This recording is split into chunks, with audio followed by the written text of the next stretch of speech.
ஆன்மீக நண்பர்கள் அனைவருக்கும் என்னுடைய அன்பான வணக்கங்கள். தமிழ் புத்தாண்டு நல்வாழ்த்துக்கள். தமிழ் புத்தாண்டு ராசி பலன் 2024. இந்த ஆண்டு துவக்கத்தில் விருச்சிக லக்னம் என்பதால் கடல் சார்ந்த பகுதிகளில் நல்ல மழை பொழியும். 6ஆம் இடத்தில் சூரியன் உச்சம் பெற்று குருவுடன் இணைவது சகோதரர்களின் உடல்நலனில் பாதிப்பை தரும். பூர்வ புண்ணிய ஸ்தானத்தில் புதனுடன் சுக்கிரன் இணைவது உயர்கல்வியில் சில மாற்றங்கள் உண்டாகும். சனியுடன் செவ்வாய் இணைவு பெறுவது இனம் தெரியாத புதிய நோய்கள் உண்டாகும். மருத்துவத்துறையில் சில சவால்களை சந்திக்க வேண்டி வரும். 8ஆம் இடத்தில் சந்திரன் அமர்வது பணப்புழக்கம் குறையும். தொழிலில் சில கூட்டு தொழில் மந்த நிலை நீடிக்கும். லாபஸ்தானத்தில் கேது அமர்வது வெளிநாட்டு இறக்குமதியும் ஏற்றுமதியும் அதிகரிக்கும். அந்நிய செலவணிகள் அதிகரிக்க திட்டம் வகுக்கப்படும். மழை இந்த ஆண்டு தமிழகத்தை காட்டிலும் வெளி மாநிலங்களில் வெள்ளம் பெருகும். நீர்நிலங்களில் வீடு கட்டி இருப்பவர்களுக்கு சரியான பாதிப்பை தரும். மீன்வளம் நன்கு இருக்கும். விவசாயம் மழை பொய்த்தும் கெடும். அதிக மழை பொய்த்தும் கெடும். இந்த ஆண்டு அதிக உஷ்ணமும் கடும் குளிரும் இருக்கும்.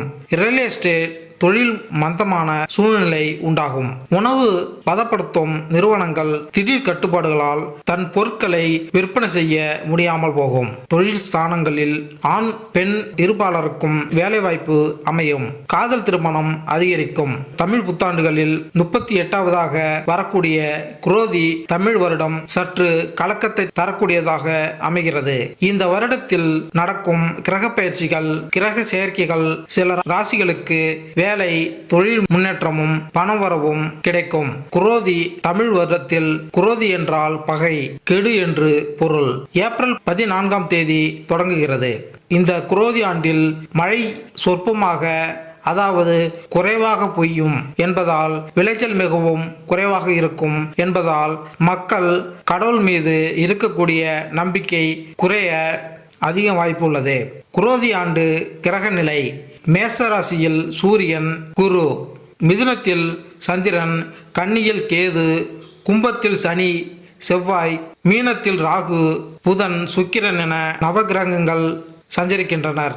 இந்த ஏப்ரல் 14ஆம் தேதி சித்திரை 1ஆம் தேதி ஞாயிற்றுக்கிழமை மிதுன ராசியில் பிறக்கிறது. 12 ராசிகளுக்கான பலன்களை இங்கு பார்ப்போம். கன்னிராசி. கன்னிராசி அன்பர்களே, கன்னிராசிக்காரர்களுக்கு இந்த வருடம் ஏற்றமும் மாற்றமும் ஏற்படக்கூடிய வருடமாக இருக்கிறது. பணியிடத்தில் உயர்வு உண்டாகும். நீங்கள் எதிர்பார்த்த பதவியும் உதவியும் கிடைக்கும். சிலருக்கு அயல்நாட்டு பயண வாய்ப்புகள் வரும். புதிய பணி மாறும் முன் நன்கு யோசித்து முடிவெடுத்தல் வேண்டும். வாழ்க்கை துணையால் நன்மைகள் நடக்கும். அசையும் அசையா பொருட்சேர்க்கை ஏற்படும். பணவரவு மகிழ்ச்சி அளிக்கும் வகையில் இருக்கும். தொழிலில் வளர்ச்சி உண்டாகும். ஆரோக்கியத்தில் குதிகால் கண்கள் வயிறு உபாதைகள் வரலாம். கன்னிராசிக்கு இந்த தமிழ் புத்தாண்டு மிக மிக சிறப்பான பலன்கள் கிடைக்கும். நீங்கள் தொட்டதெல்லாம் பொன்னாகும். தொழிலில் வளர்ச்சி பணவரவுகள் என நீங்கள் நினைத்து பார்க்காத அளவிற்கு வளர்ச்சியை தரக்கூடிய ஆண்டாக இருக்கும்.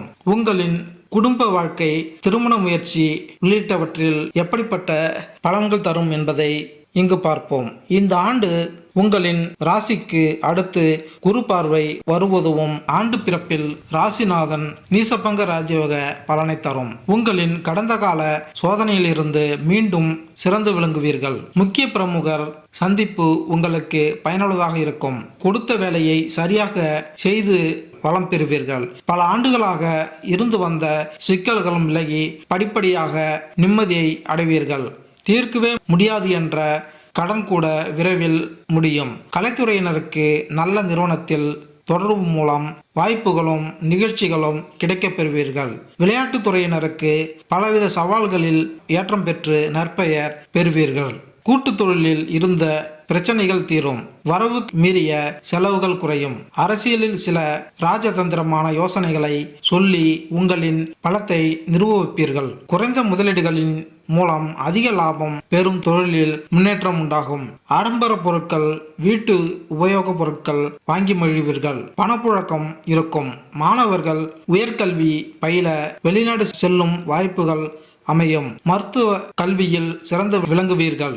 உங்களின் பொருளாதார நிலை சீராக இருக்கும். குடும்பம் மற்றும் திருமணம். நீண்ட நாட்களாக உடல்நல பிரச்சனைகள், நோய்கள் நீங்கி உடல் ஆரோக்கியம் பெறுவீர்கள். உங்களின் தொழில் அபரிவிதமான வளர்ச்சி அடைந்து நல்ல லாபத்தை பெறுவீர்கள். புதிதாக ஒரு தொழிலை தொடங்க நல்ல காலகட்டமாக அமையும். குடும்பம் மற்றும் திருமணம். குடும்பத்தில் உங்கள் பிள்ளைகளுக்கு திருமணம் உள்ளிட்ட சுப காரியங்கள் சிறப்பாக செய்து முடிப்பீர்கள்.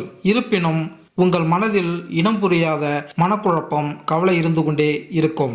உங்கள் வாழ்க்கை துணை மற்றும் நண்பர்களுடன் கருத்து வேறுபாடுகள், மனக்கசப்புகள் ஏற்படும். இதன் காரணமாக குடும்பம் மற்றும் நண்பர்களிடம் விட்டு கொடுத்து செல்வது அவசியம். ஆரோக்கியம். பல நாட்களாக இருந்து வந்த நோய் நொடி பிரச்சனைகள் தீர்ந்து உடல் நலம் மேம்படும். நீதிமன்ற வழக்குகளும் உங்களுக்கு சாதகமாக தீர்ப்புகள் வர வாய்ப்புகள் உள்ளது. இது போன்ற சிறப்பான பலன்கள் இந்த புத்தாண்டு உங்களுக்கு தர உள்ளது. இவர்களுக்கு இந்த புத்தாண்டு நல்ல கல்வி ஆண்டாக அமையும்.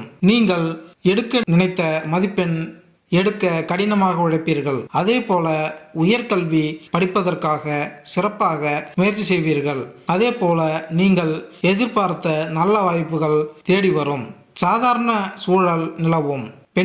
பெண்களுக்கு மிகவும் அனுகூலமான பலன் கிடைக்கக்கூடிய ஆண்டாக இருக்கும். திருமணத்தை எதிர்பார்த்து கொண்டிருப்பவர்களுக்கு திருமண வாய்ப்புகள், புத்திர பாக்கியத்தை எதிர்பார்த்து கொண்டிருப்பவர்களுக்கு நல்ல செய்தியும் கிடைக்கும். இடமாறுதல் வேண்டுமென நினைத்து கொண்டிருப்பவர்களுக்கு நீங்கள் விரும்பியபடி இடமாற்றம் கிடைக்கும். அரசியலில் உள்ளவர்களுக்கு சாதகமான சூழலில் இருக்கக்கூடிய ஆண்டு. புதிதாக பொறுப்புகள் தேடி வரும். முன்பு நீங்கள் உழைத்ததை விட இந்த ஆண்டு சிறப்பாக உழைத்து பேரும் புகழும் அடைவீர்கள். மரியாதை அதிகரிக்கும். தொழில் செய்து கொண்டிருப்பவர்களுக்கு அபரிவிதமான வளர்ச்சி கிடைப்பதோடு நல்ல லாபத்தையும் எதிர்பார்க்கலாம். நீங்கள் செய்து கொண்டிருக்கக்கூடிய தொழிலுடன் மேலும் சில புதிய விஷயங்களை சேர்த்து செய்ய விருப்பப்படுவீர்கள். உத்தியோகம். வேலையில் இருந்து வரக்கூடிய பிரச்சனைகள் குறையும். சிறப்பாக செயல்பட்டு பதவி உயர்வு, சம்பள உயர்வு கிடைக்க வாய்ப்புள்ளது. மன மகிழ்ச்சி அதிகரிக்கக்கூடிய ஆண்டாக இருக்கும். கலைத்துறையில் உள்ளவர்களுக்கு இந்த புத்தாண்டானது புதிய வாய்ப்புகளும் சாகச பலன்களும் கிடைக்கக்கூடிய ஆண்டாக அமையும். உங்களின் பெயர், புகழ் அதிகரிக்கும் வகையில் நல்ல வாய்ப்புகள் தேடி வரும். நட்சத்திர பலன். உத்திரம் நட்சத்திரம் 2, 3, 4ஆம் பாதம். எதிலும் சற்று பொறுமையை கையாள வேண்டும். அவசரப்படாமல் எந்த வேலையை பொறுமையாக செய்வதோடு முடிவு எடுப்பதிலும் அவசரம் கூடாது. உங்கள் நலம் விரும்பிகளிடம் ஆலோசனை பெறுவது நல்லது. அஸ்தம் நட்சத்திரம். பெரிய அளவிற்கு எந்த ஒரு பிரச்சனையும் இல்லை என்றாலும் உடல் ரீதியாக சிறு சங்கடங்கள் சந்திக்க நேரிடும். இருப்பினும் அவை படிப்படியாக குறைந்து வாழ்க்கை சீரும் சிறப்புமாக மாறும். சித்திரை நட்சத்திரம் 1, 2ஆம் பாதம். நல்ல ஒரு காலகட்டமாக இருக்கும். நினைத்த விஷயங்கள் எல்லாம் சிறப்பாக நடக்கும். இருந்தாலும் நீங்கள் சற்று நிதானத்தை கடைபிடிக்க வேண்டியது அவசியம். உங்களின் உடல்நிலையில் அக்கறை செலுத்தவும். உங்களின் பேச்சுவாக்கில் மிகவும் கவனமாக இருப்பது நல்லது. பரிகாரம். கன்னிராசி அன்பர்கள் உங்களின் குலதெய்வ வழிபாடு செய்வது அவசியம். பிள்ளையார்பட்டியில் உள்ள கற்பக விநாயகரை வழிபாடு செய்து வருவதும், தேய்பிறை அஷ்டமிகளில் பைரவர் வழிபாடு செய்வதும், திருச்செந்தூர் செந்திலாண்டவரை வழிபாடு செய்து வருவதும் மிக சிறப்பான பலனை தரும். திருச்செந்தூர் சென்று அருகில் உள்ள முருகன் கோவிலுக்கு சென்று வழிபாடு செய்து வருவது நன்மை தரும். மேலும் இந்த வீடியோ உங்களுக்கு பிடித்திருந்தால் லைக் பண்ணுங்க, கமெண்ட் பண்ணுங்க, மறக்காம சப்ஸ்கிரைப் பண்ணுங்க. நன்றி, வணக்கம்.